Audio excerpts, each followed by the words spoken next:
কালনার সন্দেশ বলতে মূলত কালনার মাখা সন্দেশকে বোঝানো হয়, যা তার অনন্য স্বাদের জন্য বিশ্বজুড়ে বিখ্যাত। এটি পূর্ব বর্ধমানের একটি প্রাচীন শহর কালনার একটি জনপ্রিয় মিষ্টি। এটি এখানকার একটি জনপ্রিয় মিষ্টি এবং এখানকার মাখা সন্দেশ একবার খেলে কেউ ভুলতে পারে না। যদিও কালনার মাখা সন্দেশ সবচেয়ে বিখ্যাত, তবে নারকেলের সন্দেশ সহ আরও অনেক ধরনের সন্দেশ তৈরি হয়, যা বিভিন্ন রেসিপি অনুযায়ী বানানো হয়। বাঙালি মানেই খাদ্যরসিক, আর খাদ্যরসিক বাঙালির কাছে অন্যতম প্রিয় হলো মিষ্টি। শেষ পাতে মিষ্টি না হলে চলে না।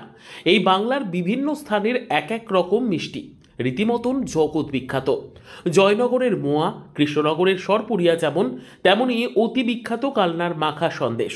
মিষ্টির ক্ষেত্রে পূর্ব বর্ধমানের কথা উঠলে সাধারণত সীতাভোগ, মিহিদানা, ল্যাংচার কথা মনে পড়ে। কিন্তু এই জেলার কালনার মাখা সন্দেশও কম বিখ্যাত নয়। এখানকার মাখা সন্দেশ ইতিমধ্যেই পাড়ি দিয়েছে ইংল্যান্ড। কালনার মাখা সন্দেশ পূর্ব বর্ধমানের একটি বিশ্ববিখ্যাত ঐতিহ্যবাহী মিষ্টি। এটি মসৃণ না হয়ে মুখে দানা দানা ছাড়ার মতন লাগে এবং এর স্বাদ খুব জনপ্রিয়। ৩০০ বছরের বেশি সময় ধরে এই মিষ্টি তৈরি হয়ে আসছে কালনাতে। শীত পড়তে পড়তে এই কালনাতে বাইরে থেকেও অনেক মানুষ আসেন নলেন গুড়ের মাখা সন্দেশের লোভে। কালনার নলেন গুড়ের মাখা সন্দেশ বিদেশে পর্যন্ত যায়। মিষ্টির দোকানের মালিক অভিজিৎ জানান, কালনাতে যে গুণগত মানের ছানা পাওয়া যায় সেটা বর্ধমান জেলাতে আর কোথাও পাওয়া যায় না। ছানা ভালো থাকার কারণে কালনার মাখা সন্দেশের এত আভিজাত্য। রীতা ভট্টাচার্যের রিপোর্ট, সুন্দর বাংলা নিউজ। সন্দেশ যে বিখ্যাত, তো এই সন্দেশ কোথায় কোথায় যায়? কালনার সন্দেশ কানাডা থেকে, তারপর আমেরিকা বা ব্রাজিল, সব জায়গা থেকে এখান থেকে সাপ্লাই হয়। তো আপনাদের আত্মীয় স্বজনরা আছে সন্দেশ নিতে? আত্মীয় স্বজনরা সন্দেশ নিতে? হ্যাঁ, আত্মীয় স্বজন বা এই লোকালের যেগুলো আছে একদম চোখে দেখেছি। আমাদের এখান থেকে চন্দননগর বা ভদ্রেশ্বর থেকে, হাওড়া থেকে, কলকাতা থেকে পর্যন্ত এখান থেকে নিতে। শীত পড়তে যে গুড়ের সন্দেশ, এটাই কি বিখ্যাত? একদম এটাই বিখ্যাত। এটাতে আসলে এখানে ছানার সন্দেশের মধ্যে সন্দেশের এখানের যে বিশেষত্ব, সেটা ছানার ভাগটা বেশি থাকার জন্য সন্দেশটা এখানের মানে ঐতিহ্যটা, সন্দেশের সুস্বাদু বা এই যে ব্যাপারটা, সেই জন্য ছানার ইয়েটা বেশি থাকার জন্যই অ্যাকচুয়ালি এখানের বিখ্যাত সন্দেশ। আপনার নাম? আর গুড়ের আমার নাম প্রসেনজিৎ দাস। আর গুড়ের গুড়টাও এখানে পাশেই শান্তিপুর থাকার কারণে এখানে সাপ্লাইটা খুব ভালো হয়। সেক্ষেত্রে এখানে এইটার গুড়ের সাপ্লিমেন্টের জন্য সন্দেশটা আরও সুস্বাদু বা এখানে অনেক নাম আছে, অনেক নাম, মানে কালনার বিশেষত্ব এইটাই। এখানে কি কিনতে এসেছেন মিষ্টির দোকানে? সন্দেশ। কোন সন্দেশ? নলেন গুড়ের সন্দেশ। আমাদের কালনায় নলেন গুড়ের সন্দেশ তো বিখ্যাত, সন্দেশটাই নিয়ে।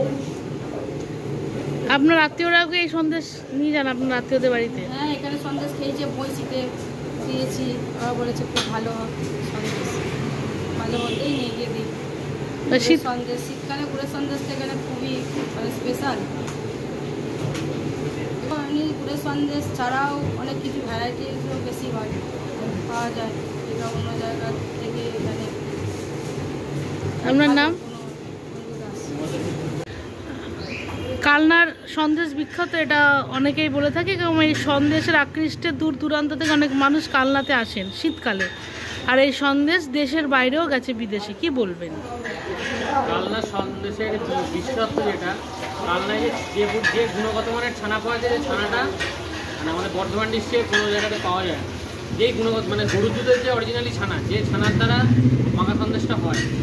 মাখা সন্দেশের মেন উপকরণ হচ্ছে চিনি, গরমকালে চিনি আর নর্মাল ছানা, আর শীতকালে তার সঙ্গে যোগ করা হয় নলেন গুড়। তো নলেন গুড়ের সঙ্গে যে চিনি দিয়ে যে ঘাঁটা হয় সন্দেশের একটা অন্যরকম মান আছে, যেটা দূর দূরান্ত থেকে লোকে এই সন্দেশের টানে কালনাতে আসে মিষ্টি নিতে। শীতকালে আর একটা বড়ো ব্যাপার হচ্ছে, কালনায় 108 মন্দির বা এই জাতীয় কিছু পুরনো নিদর্শন আছে, যেগুলো দেখতে দূর দূরান্ত থেকে বিদেশি মানুষ বলুন বা কলকাতার যে সমস্ত মানুষরা আছে, তারা অনেকেই আসে শীতকালে বিশেষ করে। তো সেই সময় একটা সন্দেশের বৃহৎ রকম দাম থাকে। তো এইসব মিলিয়েই মোটামুটি সন্দেশের কালনায় নাম আছে।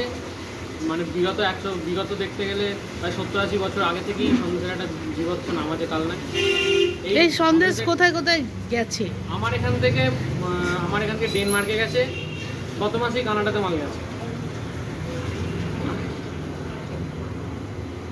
কি নাম আপনার? আমার নাম অভিজিৎ মোদক, বাড়িপাড়া মামুনিকা সপ্তম শাখা। শোনা যায় কালনার সন্দেশ বিখ্যাত, কি বলবেন? কালনার সন্দেশ খুবই বিখ্যাত। শীতকাল হলে পরে তো খুবই মজার জিনিস, রুটি দিয়ে রাতের বেলায় সন্দেশ দিয়ে খাওয়া, আর কিছু বলে না। কালনার সন্দেশ সবথেকে বিখ্যাত সন্দেশ কালনা। এই সন্দেশ আপনার আত্মীয় বাড়িতে নিয়ে যান? হ্যাঁ, আমি কলকাতাতেও নিয়ে গিয়েছি। কলকাতাতেও আমার জ্যাঠা বাড়ি আছে, তাদেরকে দিয়েছি, তারা খুব ভালো খায়। এবং আমি কলকাতাতে গেলে পরে এখান থেকে কালনা থেকে সন্দেশ নিয়ে যাই। কি নাম আপনার? আমার নাম সমীর সাহা। কালনার সন্দেশ বিখ্যাত এবং অনেক মানুষ এই সন্দেশের আকৃষ্টে কালনায় আসে, কি বলবেন? প্রত্যেকটা জায়গাতে কিছু না কিছু বিখ্যাত জিনিস থাকে। কালনায় সব থেকে বড় জিনিস যেটা ছানাটা খুব সহজেই পাওয়া যায়, এবং প্রকৃত ছানা বাছাই করে নিয়ে যেটা বলা হয় মিষ্টি দোকানের ময়রারা বহুদিন ধরেই এই কাজটা করে আসে। তো প্রকৃত ছানাটা যেহেতু পায় এবং সন্দেশটা দীর্ঘদিন ধরেই প্রকৃত ওই পুরনো কিছু মিষ্টি দিয়ে যে গালাই করে আগে যেমন অনেক রাতে মিষ্টি হতো, এখন সেটা নয়।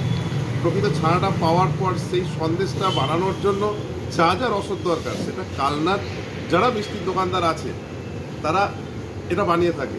এবং কালনা যেহেতু বহুদিন ধরে সন্দেশের প্রচারটা হয়ে আসছে, তাতে মিষ্টির দোকানগুলোর মধ্যে একটা প্রতিযোগিতা হয়েছে যে সন্দেশটা কে কত বেশি ভালো বানাতে পারে। এই কারণে আমি দেখেছি, বিভিন্ন জায়গায় খবরেও দেখি। তো আমি আজকে মিষ্টির দোকানে, যে কোনো একটা মিষ্টির দোকানে খাচ্ছি, এই সন্দেশটা প্রতিদিন, সুগার নেই আমার, প্রতিদিন এই সন্দেশ খাওয়ার আশায় থাকি। এবং আমার আত্মীয় স্বজনে, এমনকি ফ্রান্সে এই সন্দেশটাকে পাঠাতে হয়েছে, কালনার সন্দেশ সেখানে নেবে, বেনারস, সেখানেও আমাদের আত্মীয়কে এই সন্দেশ পাঠাই।